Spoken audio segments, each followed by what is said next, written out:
The Minnesota Timberwolves haven't made the playoffs since the 2018 season, and they lost their lottery pick this year to the Golden State Warriors because of the D'Angelo Russell trade. However, the latter half of the season under Coach Finch and the improvement of Anthony Edwards at the latter half of the season has caused me to be optimistic about the Minnesota Timberwolves this upcoming season. So much so that I think this team can actually make the playoffs or at least fall within play-in range. But before we begin, be sure to leave a like on the video, as each like makes a tremendous difference for this channel. Also, feel free to subscribe to the channel for more content like this, as we're on the road to 1,500 subscribers. Despite only going 23-49 and placing 13th in the Western Conference last season, I don't feel that the Timberwolves' record is indicative of how good this team actually is. For one, many of their key players, including the likes of Karl-Anthony Towns, D'Angelo Russell, and Malik Beasley, all missed lengthy amounts of time last season due to injury or health and safety protocol. And for those three specifically, three of the best players on the team, they missed 87 games combined.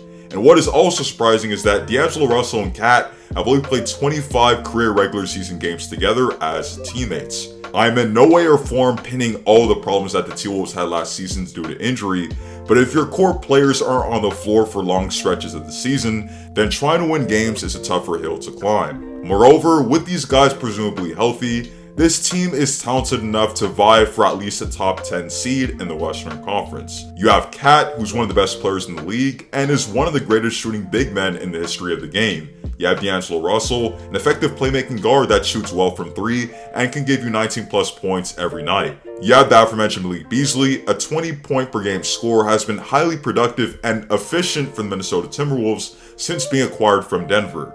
And of course, you have Anthony Edwards. Baby back door, baby fall off, sipping codeine cause I gotta kill a cough. Let me sit sideways in the big Benz. Oh, you boys, they my brothers, they my friends. Through the first 3 months of the season, Anthony Edwards showed flashes of brilliance but struggled mightily from the field, averaging 15 points, 4 rebounds, and 3 assists, but on just 37% from the field and 30% from 3.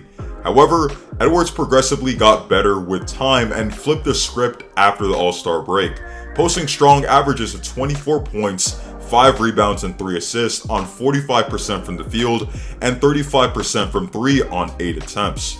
You may be wondering as to why there's a stark contrast between his pre and post All-Star break stretch, but that can be attributed to the change in his surroundings and just being more comfortable with the game and being acclimated with the coach's offense. By changing surroundings, I'm specifically referring to the coach change from Coach Saunders to Coach Finch and the core players of the team pretty much being rather healthy during the latter parts of the season. And with respect to being more comfortable with the game, we have to remember that there was no summer league for the 2020 NBA draft class, and everything from training camp to even practices were thrown out of whack because of the pandemic.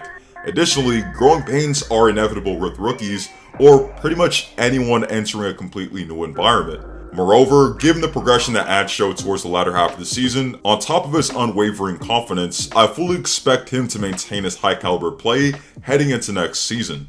When healthy, the T-Wolves starting five will look something like D'Lo, Malik Beasley, Anthony Edwards, Taurean Prince, who they acquired over the offseason and can improve their three-point shooting, and Karl-Anthony Towns at the 5. And on the bench, you have Patrick Beverley, Jalen Noel, Josh Okogie, Jaden McDaniels, who's another solid contributor from the 2020 NBA draft class, and Naz Reid. As you can tell, defense is not this team's friend in the slightest. However, when healthy, they are talented enough to generate a potent offense to put them in a respectable seeding range. With respect to Coach Finch, the hiring in itself was controversial at first, given that an assistant coach from a whole different team was hired mid-season just 30 minutes after Coach Saunders got fired.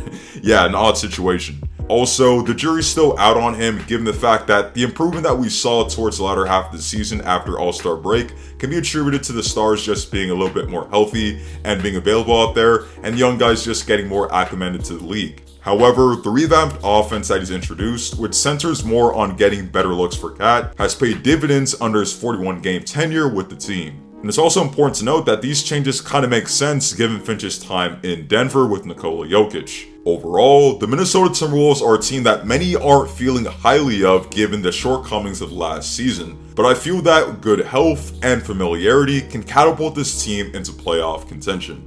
That's it for the video, and thank you guys for watching. Feel free to leave a like if you enjoyed the video. Comment down below whether you think the Timberwolves are a playoff caliber team. If you enjoy NBA content like this, then feel free to subscribe to the channel. Again, thank you guys for listening. Check out my last video, and see you in the next one. Stay tuned.